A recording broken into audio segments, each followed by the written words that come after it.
That the world is actually resting on the shoulders of the young people. And I think this is what we nuclear should really understand and embrace very much now and in the future.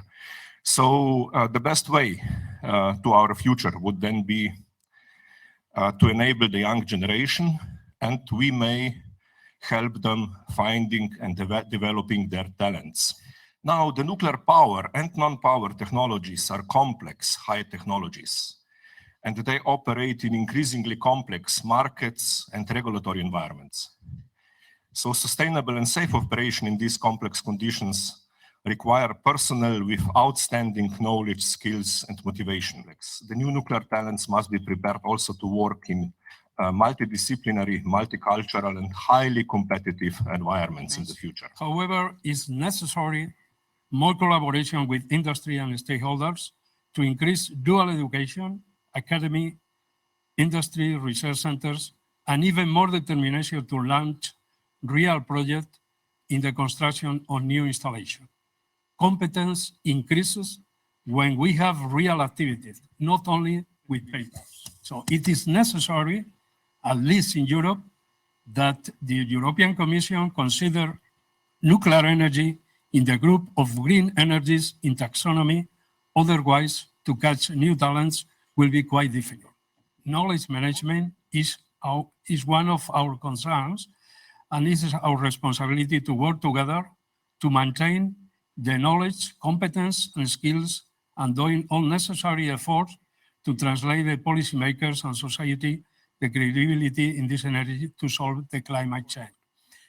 As a representative of an organization which actively supports the nuclear education and training since 2003, so more than 18 years of successful implementation of actions, of education and training actions, I would like to restate our continuous commitment in attracting, developing, and supporting the nuclear talents.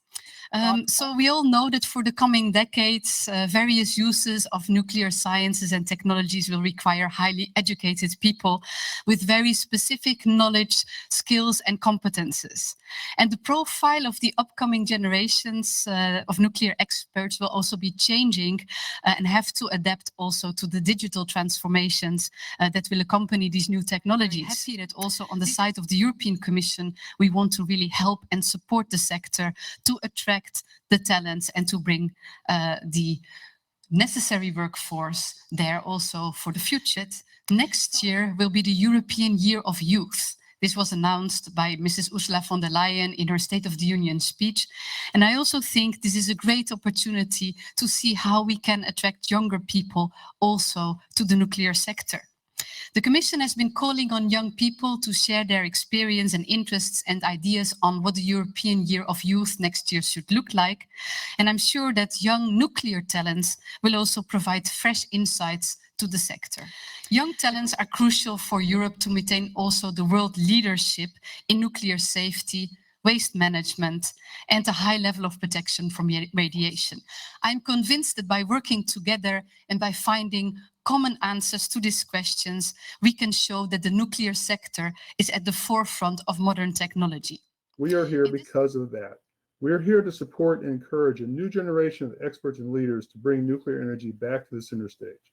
We're here to spark that generation that will finally pick up the baton from the great scientists and innovators who innovated nuclear back in the 50s and 60s and fulfill the promise that they saw for harnessing the atom. People, I find that the greatest enthusiasm for nuclear technology comes from young people, which I think would surprise a lot of people.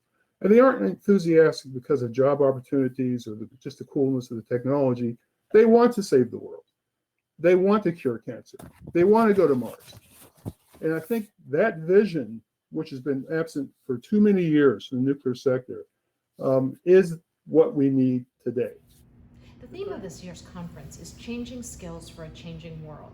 The idea of change, continually improving and innovating, has always really been central to our industry. Simply by being here today, you're showing the importance of furthering nuclear education and training. New nuclear technologies and new applications of nuclear technologies all require new skills. And the people in this room excel at developing those skills and putting them to work to build and maintain the global nuclear fleet world. And we need the passionate, highly skilled people who can make it work. Supporting the education and training for people across our member states sits at the heart of our mission. Indeed, the agency has now launched our Marie Sklodowska-Curie Fellowship Program with the aim of increasing the number of women working in the nuclear field.